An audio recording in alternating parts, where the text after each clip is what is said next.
नमस्कार, मैं प्रियंका स्वागत करती हूँ आप सभी का यूएई खबर में। चलिए शुरू करते हैं आज की ताज़ा बुलेटिन, लेकिन उससे पहले आप हमारे चैनल को सब्सक्राइब कर लीजिए ताकि दिन भर के सारे अपडेट एक साथ एक वीडियो में सबसे पहले मिल जाए। चलिए नजर डालते हैं आज के हेडलाइंस पर। 8,82,000 दिरहम की ठगी का खेल, यूएई में फर्जीवाड़ा करने वाला गया सीधे जेल। एतिहाद की उड़ान तेज, 10 अरब डॉलर निवेश, नई भर्तियां और रिकॉर्ड विस्तार। यूएई में डिजिटल डिजाइन के भारतीय सुपरमैन देवेश मिस्त्री का निधन, शोक में डूबा आरबीबीआई। फर्जी बैंक मैसेज से ठगी, अलायन कोर्ट ने 7 सदस्यीय गैंग को 4,39,000 दिरहम लौटाने का दिया आदेश। बुर्ज खलीफा डील का कमीशन नहीं चुकाया, दुबई कोर्ट ने एशियाई निवेशक को 1 लाख दिरहम देने का दिया आदेश। और जानेंगे क्या है आज के रियाल रेट और क्या है इसके गोल्ड रेट और क्या है आज के दिरहम रेट्स। चलिए खबरों को विस्तार से समझते हैं। 8,82,000 दिरहम की ठगी का खेल, यूएई में फर्जीवाड़ा करने वाला गया सीधे जेल। एक संघीय अदालत ने एक व्यक्ति को जालसाजी की बड़ी साजिश रचने का दोषी ठहराया है। उसने फर्जी दस्तावेज जमा कर यूएई के एक बड़े बैंक को धोखे में डाल दिया। बता दें कि जिसके बाद बैंक ने उसके करीब 8,82,000 दिरहम का व्यक्तिगत कर्ज का भुगतान कर दिया। आरोपी ने अपनी आय को बढ़ा चढ़ा कर दिखाया था और नकली हाउसिंग कमिटमेंट। अदालती रिकॉर्ड के मुताबिक मामला तब शुरू हुआ जब आरोपी ने अपने पुराने कर्जों को एक जगह समेकित कराने के लिए डेब्ट परचेज सुविधा के लिए आवेदन किया। अपनी पात्रता मजबूत दिखाने के लिए उसने एक to whom made concern letter जमा किया, जिसमें दावा किया गया था कि उसकी मासिक सैलरी 50,000 दिरहम से अधिक है। इसके साथ ही उसने एक लीज अप्रूवल नोटिस भी दिया, जिसमें सालाना किराया 1,90,000 दिरहम दिखाया गया था। जांच में पता चला है कि ये सभी दस्तावेज पूरी तरह से फर्जी थे। जांच अधिकारियों ने डिजिटल सबूत, बैंक कर्मचारियों के बयान और आधिकारिक दस्तावेजों के आदान प्रदान पेश किए, जिनसे साबित हुआ कि जमा किए गए सभी कागजात पूरी तरह से फर्जी थे। अभियोजन पक्ष ने तर्क दिया था कि आरोपी ने जानबूझकर बैंक को गुमराह किया ताकि उसे वह फाइनेंशियल लाभ मिल सके जिसका वह हकदार नहीं था। अदालत में आरोपी ने सभी आरोपों से इनकार कर दिया और दावा किया कि उसके द्वारा दिए गए डॉक्यूमेंट पूरी तरह से असली है, लेकिन जजों ने उसकी बातें खारिज कर दी।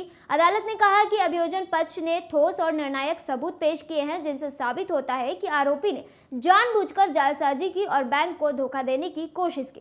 अदालत ने प्रारंभिक फैसले को बरकरार रखा और उसे 3 महीने की जेल की सजा सुनाई। साथ ही 8,82,500 दिरहम का जुर्माना भी लगाया है। बढ़ते दूसरे खबर की ओर। एतिहाद की उड़ान तेज, 10 अरब डॉलर निवेश, नई भर्तियां और रिकॉर्ड विस्तार।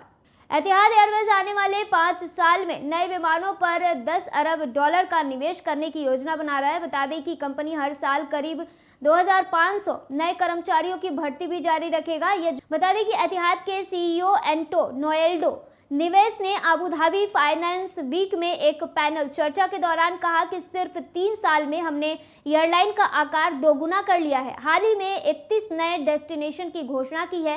3 साल पहले मुनाफे की रैंकिंग में हम सबसे नीचे थे, लेकिन अब स्थिति पूरी तरह से बदल गई है। आने वाले 5 साल में हम नए एयरक्राफ्ट पर लगभग 10 अरब डॉलर निवेश करेंगे ताकि एयरलाइन का आकार फिर से दोगुना किया जा सके।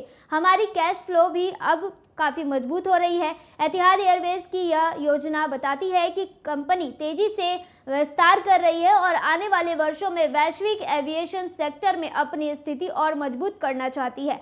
एयरलाइन के आईपीओ लॉन्च करने की योजना पर पूछे गए सवाल पर जवाब में सीईओ ने कहा कि आईपीओ सिर्फ फाइनेंस जुटाने का एक और तरीका है जिससे कंपनी अपनी ग्रोथ और विस्तार को आगे बढ़ा सकती है। पैनल चर्चा के दौरान सीईओ ने कहा कि हकीकत यह है कि अब हम डिविडेंड भी दे रहे हैं, इसीलिए अपनी ग्रोथ को हम खुद की कैश फ्लो से फाइनेंस कर सकते हैं। आईपीओ हमारे लिए कोई अंतिम लक्ष्य नहीं है। बतौर मैनेजमेंट हमारी जिम्मेदारी है कि जब भी शेयर होल्डर सही समय समझे, हम पब्लिक होने के लिए पूरी तरह तैयार हैं। बढ़ते तीसरे खबर की ओर। यूएई में डिजिटल डिजाइन के भारतीय सुपरमैन देवेश मिस्त्री का निधन, शोक में डूबा आरबीबीआई। यूएई में रहने वाले एक भारतीय प्रवासी जो मिडिल ईस्ट में डिजिटल डिजाइन की दुनिया में एक जाने माने चेहरे थे और कई विश्वविद्यालयों के छात्रों के मेंटर भी थे, उनका निधन हो गया है। दुबई में स्थित उनकी कंपनी ने रविवार को यह दुखद जानकारी साझा की है। बता दें कि देवेश मिस्त्री, जो रेड ब्लू ब्लर आइडियाज के सह संस्थापक थे, उन्होंने क्षेत्र में डिजिटल एक्सपीरियंस इंडस्ट्री को नई दिशा देने में अहम भूमिका निभाई थी। उनका काम हमेशा यूजर फ्रेंडली डिजाइन पर केंद्रित रहा, जिसकी वजह से वे पेशेवरों और छात्रों दोनों के बीच सम्मानित नाम बनाए हुए थे। बता दें कि कंपनी ने उन्हें प्यार से सुपरमैन कहा था। यह नाम उनकी मेहनत, समर्पण और कंपनी के नाम से जुड़े उस रचनात्मक विचार को सम्मान देता है जो सुपर स्पीड से उड़ते समय सुपरमैन के मशहूर रेड ब्लू ब्लर इफेक्ट से प्रेरित है। रविवार को एक लिंक्डइन पोस्ट में कंपनी ने घोषणा की कि आज हम बेहद दुखद खबर साझा कर रहे हैं। हमारे सह संस्थापक देवेश मिस्त्री अब हमारे बीच नहीं रहे। यह पूरे आरबीबीआई परिवार के लिए एक गहरी पीड़ा का क्षण है। कंपनी ने मौत का कारण सार्वजनिक नहीं किया है। श्रद्धांजलि देते हुए कंपनी ने लिखा कि देवेश आरबीबीआई के शुरुआती दिनों से ही इसकी सबसे बड़ी ताकत थे। हम में से कई लोगों के लिए वे हमारे अपने सुपरमैन थे। बढ़ते चौथे खबर की ओर, फर्जी बैंक मैसेज से ठगी। अल एंड कोच ने 7 सदस्यीय गैंग को 4,39,000 दिरहम लौटाने का दिया आदेश। अल एंड के सिविल, कमर्शियल और एडमिनिस्ट्रेटिव क्लेम्स कोर्ट ने 7 सदस्यों के एक गैंग को आदेश दिया है कि वे एक व्यक्ति को 4,39,000 दिरहम वापस करें, जिसे उन्होंने फर्जी बैंक मैसेज भेजकर ठग लिया था।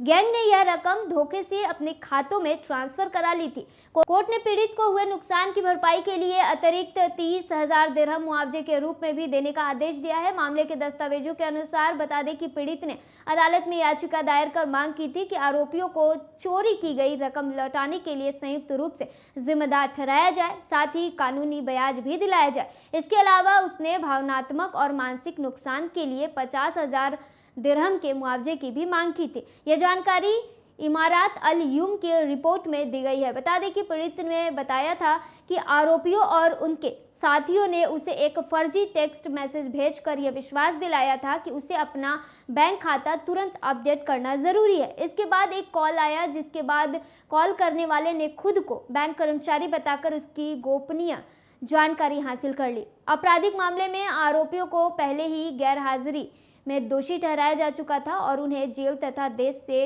निर्वासन की सजा सुनाई गई थी। बता दें कि सिविल केस में पेश किए गए सबूतों में हर आरोपी के खाते में ट्रांसफर हुई रकम का विस्तृत रिकॉर्ड शामिल था। 7 आरोपियों को मामले की जानकारी ठीक तरह से दी गई थी। बता दें कि इसके बावजूद वे अदालत में पेश नहीं हुए। अपने फैसले में अदालत ने उन कानूनी सिद्धांतों का हवाला दिया है जिनके अनुसार कोई भी व्यक्ति बिना वैध कारण के किसी दूसरी की संपत्ति नहीं ले सकता। और बढ़ते 5वें खबर की ओर, बुर्ज खलीफा डील का कमीशन नहीं चुकाया। दुबई कोर्ट ने एशियाई निवेशक को 1 लाख दिरहम देने का दिया आदेश।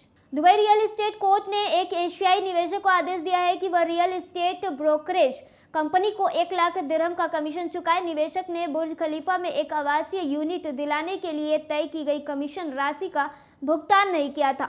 मामले के दस्तावेज बताते हैं कि निवेशक ने ब्रोकरेज फर्म को बुर्ज खलीफा में उपयुक्त अपार्टमेंट ढूंढने का निर्देश दिया था।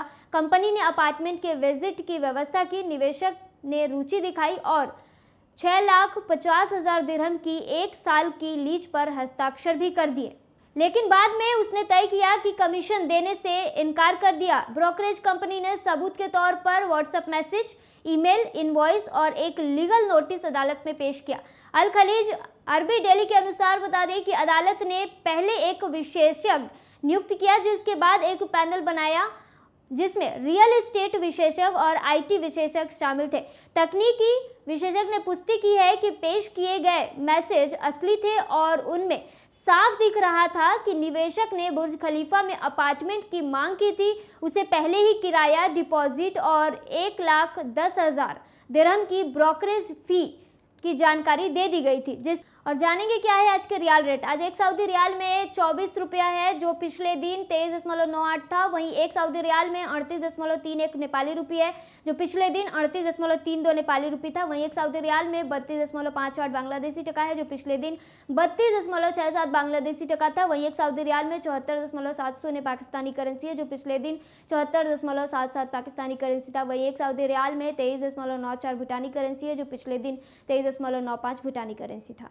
और जानेंगे क्या है आज के गोल्ड रेट। दुबई में आज 18 कैरेट सोने का दाम 385 दिरहम है, जो कि पिछले दिन 385.75 दिरहम था।